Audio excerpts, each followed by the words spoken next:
I love to talk about digital transformation as the colleagues did before. I'm part of that. I'm an investor in early stage startups. We kick in our team off investments and also collaboration stuff. But what I decided to show you, and a lot of you know that already, what's the difficulties to sell to insurance companies. I had so much hard times to sit in rooms with managers and on the other side startup founders, and it was so hard to see how it works and what are the expectations on the one side and the assumptions on the other side, and at the end we failed to come together. But please let me start with a question. Who of you is working for a startup company? Some. Okay, very good. And who is in interaction more or less every day or in a week more than one time with a startup from a company interacting with some startups? Okay, so you will find you in these slides, I think so, some of you. And please correct me afterwards and come to me if you think you disagree with that points I will now make. Hopefully you agree with some of that. I do not know what the E there means, but it looks nice. So let's start with my presentation. How does it work? Let's try this. Perfectly. Everybody of you knows that picture. I think so. It's about agility and build MVPs. The idea is, and everyone in the room, with all managers, the board members in our company, if you ask them, how do we build products, they say, the red line is, we did it in the past. We are now doing it in the green line. We build the skateboard, the MVP, then the scooter, then the bike, and so on and so forth. But when it comes to the discussions, and a startup presents the skateboard or the scooter, my colleagues, the management board members, ask for the car. They directly jump to the car. They say, hey, it's great what you present. I really had that. Hey, it's great what you're presenting, but this is a feature. I need a product. And the startup CEO on the other side, what? That's my product, what I'm selling. We are starting with this scooter, not with a car. And so the first expectation differences are, one is expecting a car and the other one is a skateboard. So this is a first hurdle. And if you ask my colleagues from the management, they will say, yes, the green line is the right one, but they have in mind the red one. So this is really something I've observed. I'm in touch over the last 2 years with 300 startups and had a lot of meetings with the management, of course. So normally we have here really a disagreement or dispositioning. Another one is like that. We are asking for miracles. As an insurance company, we have issues. We have a legacy system. Since 10 years, we have a problem. Then a startup comes and says, hey, we have a solution for you. And then we say, okay, you can solve all our problems. How many miracles have you seen in your life? 1, 0, I think nearly 0 miracles happens normally. Maybe some of you know this great movie, and the answer to the question of life, the universe and everything is 42. It's not. So it's really difficult. So my colleagues very often from the management side ask for miracles. Can you solve everything? And the answer is mostly no, we can't. So this is something happens very often. And then you have to explain what can you solve and what can we really do. And this is a great example. This is a real process for my colleagues in Luxembourg. We had a conversation with the startup. Can you solve parts of that process here? Could you help me with the automatization? Can you use AI machine learning? And the startup says, yes, we can help you. Let's start a POC. We kicked off the POC, and the startup realized that this is Yes, this is our process. This is reality. We thought at the beginning of this workshop, and we signed the contract with the startup, thinking the left one is the right one, and we ended up with that one. And then we had the discussion, hey, startup, can you help us? And they said, no, we can't. It's impossible. So now we kicked off a second or another project to redesign our processes. What does it mean for a startup? We have signed a POC. The POC was successful, but at the end they have now to wait 12 or 18 months before we can get in touch again, because we have to work on our own processes.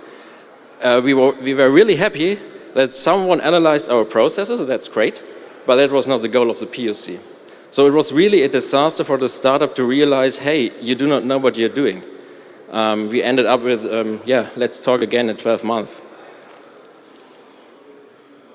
All of you know that also, I think so. And there's also a disagreement or a misunderstanding. If a startup pitches, hey, we can use AI, and our chatbot works like a human. Who thinks a chatbot is like a human? Maybe we thought it a few years ago. No, it isn't. So if you're promising from a startup side, we can solve everything by technology using it, and the manager on the other side says, hey, great, you can solve all my problems with new technology, please have a look at that. If you see here, for example, autonomous cars drive level 4 means more or less autonomous, and there is this triangle in yellow. This means more than 10 years. It will take more than 10 years because it's ready then to use it everywhere, every time, in each country. So technology needs time to be, yes, usable everywhere and every time. Keep that in mind when you're pitching in front of a management, because they think you can start tomorrow with everything because you know and understand the technology, and you can use AI everywhere, anywhere. Machine learning is out of the box. Everything is easy. It hinders you at the end to sell something to a company. I really hate this slide. Who had in an insurance company? I think some of you had this strategy OPEX also, or operational excellence. Some of you can know the term and have the strategy or had the strategy. No? I hate that term. It is, as in Baloise, we had a strategy for 8 years. It called OPEX. We reduced our business to some core countries. We are now high profitable, but there is no idea for the future. We have less customers, less premium. We have every 8 years contacts with our customers, things like that. So we are now very good in cost cutting and very good in operational excellence. And when you're sitting in a room with some managers with this old mindset, and they say, yes, oh, great idea, great startup idea. Let's do that. Is it a customer? Helps it the customer? And the next question is, how can we reduce our costs? And how can we earn more money with that? So the discussions stops very early, because not each of the cases helps us to reduce costs. It's not, we want to put the customer in the center of what we are doing, but what they ask is for cost cutting. So there's also a mismatch and a misunderstanding, because not each solution in the world can help us to save costs. Things I have observed very often. We had a case study, a POC with Omnius. That's why I'm here, I think so. They still love us with all the experience, the bad experience, I have to say, sorry, some bad experience. This was a POC. As you see, it was in Switzerland. We asked them, can you, customers, let me start there. We have a new claims process. You can do everything with your phone. It works very well. We have a great feedback from our customers. They sending us photos from the car, from the ID card or the accident report here. It's handwritten. And we asked Omnius, can you help us to extract the data? Because then the customer do not have to enter anything in the process, because he takes some photos and we have all the information. So really cool experience. We hit all the goals. We outperformed the POC, very good. And then again, the question from the management, but this will not solve the whole process. It's only a piece of it, a small piece of it. Does it make sense to implement it? We need resources from the IT business. We need resources from the product management, claims handling. Does it make sense to identify this license plate and to implement it? Does it really make sense from a cost perspective and things like that? So we ended up, maybe it's not enough. It's only a feature, again. So that was really hard for Omnius, I think so. You can ask them later. So at this moment, we are thinking bigger and in the next steps. So I had really a wow effect 4 weeks ago. Someone in the Swiss board, we had a meeting and we had an exchange about the next steps with AI, digitalization, identify or get out all the data we have. And he came up exactly with the curve here on the right side. It was really unbelievable. He described exactly these points: assignment, investigation, evaluation, settle, recover, and he says automatization of claims would be wonderful, so we have to do something in that direction. And I said, oh, that's great. I know a company which is on the way to do that. Maybe we should get in touch again. It was really a surprise, and this is a true story. It's really true. I haven't influenced this guy. He told me the story of that, so I'm now much more positive that the things I told you before, the black and white a little bit, things are changing. The management is also changing. There are some visionaries in, and so I'm really happy to discuss these things now with the board in Switzerland, and let's see where it will end. But yeah, I'm very positive about that. What are my keys? What I think are key success factors for startups and also for managers on the other side to think about? It's not really new what's on the list of the 7 points here, but you really have to understand the customer needs, and that doesn't mean I'm listening only and yes, it's a great exchange. Can you build a cool, I don't know, a cool UX or whatever? It is really to understand the pain points of the customer and our customers of the insurance world. This is the key.